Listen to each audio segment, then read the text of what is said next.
స్వలింగ వివాహాలు చేసుకునే జంటలకి థాయిలాండ్ ప్రభుత్వం శుభవార్త అందించింది.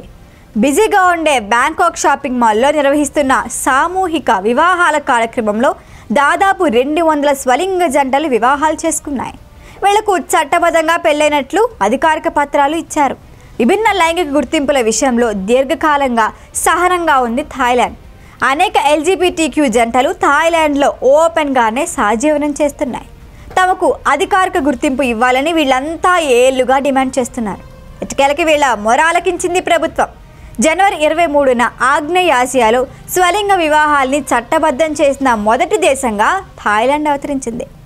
సామూహిక వివాహ వేడుకల్లో దేశవ్యాప్తంగా కనీసం 200 స్వలింగ జంటల పెళ్లి చేసుకున్నాయి.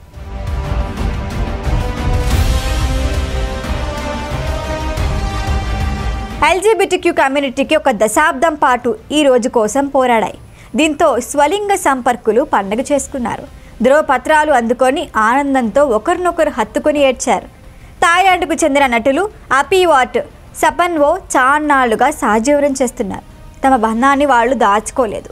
ఈ రోజు కోసం ఎదురు చూశారంతే. ఎటుకెలకి బ్యాంకాక్లోని ప్రానకోన్ జిల్లా కార్యాలయంలో స్వలింగ వివాహం చేసుకొని అధికారికంగా కొత్త జీవనం ప్రారంభించారు.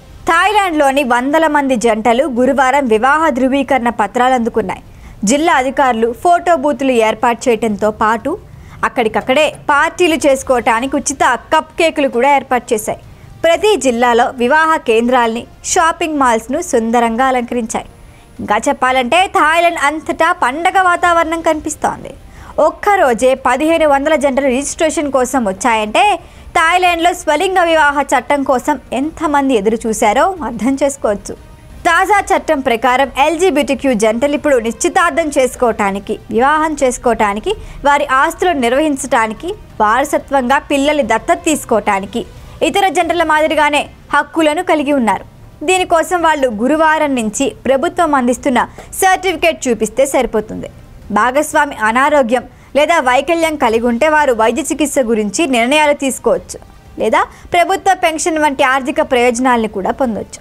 తమ తదనంతరం జీవిత భాగస్వామికి బెనిఫిట్స్ అందించవచ్చు. ఎల్జీబీటీక్యూ హక్కుల చట్టాన్ని ఏడాది జూన్లో పార్లమెంట్ ఉభయ సభల్లో ఆమోదించారు.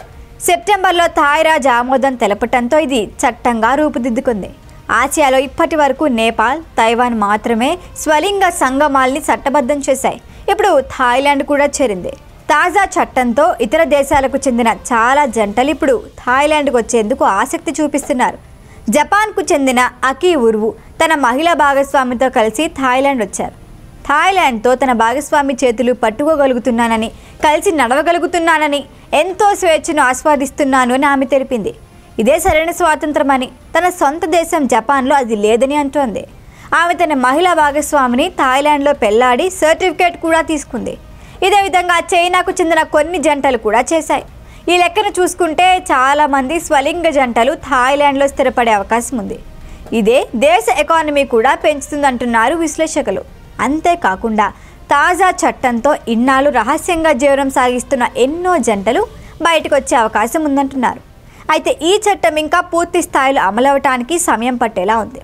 ఎందుకంటే జంటల్లో ఎవరిని తండ్రిగా చేర్చాలి, ఎవరిని తల్లిగా చేర్చాలి అనే అంశంపై ఇంకా భిన్నాభిప్రాయాలు కొనసాగుతున్నాయి. అసలు అలాంటి ఆప్షన్ ఉండొద్దని వాదిస్తున్నాయి. ఎల్జీబీటీక్యూ జంటలు అంటున్నాయి. అయితే తల్లి లేదా తండ్రి అనే ఆప్షన్ తీసేయటం చట్టపరంగా సాధ్యం కాదంటోంది ప్రభుత్వం. ప్రస్తుతానికి జంటలన్నీ తమ వివాహాన్ని మాత్రమే రిజిస్టర్ చేయించుకున్నారు. పిల్లల్ని దత్తత తీసుకునే టైంకి ఈ అంశంపై మరింత స్పష్టత వస్తుందని చెబుతున్నారు.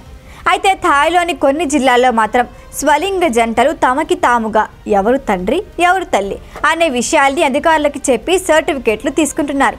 ప్రస్తుతానికైతే థాయ్ మొత్తం దీనిపైనే చర్చ సాగుతోంది.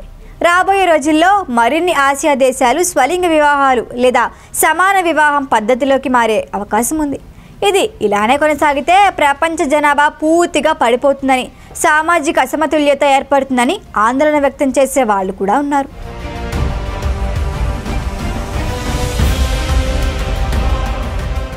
ఈ వీడియో కనుక మీకు నచ్చినట్టయితే లైక్ చేయండి, షేర్ చేయండి, సబ్స్క్రైబ్ చేయండి. అలాగే పక్కనే ఉన్న బెల్ ఐకాన్ని క్లిక్ చేయండి.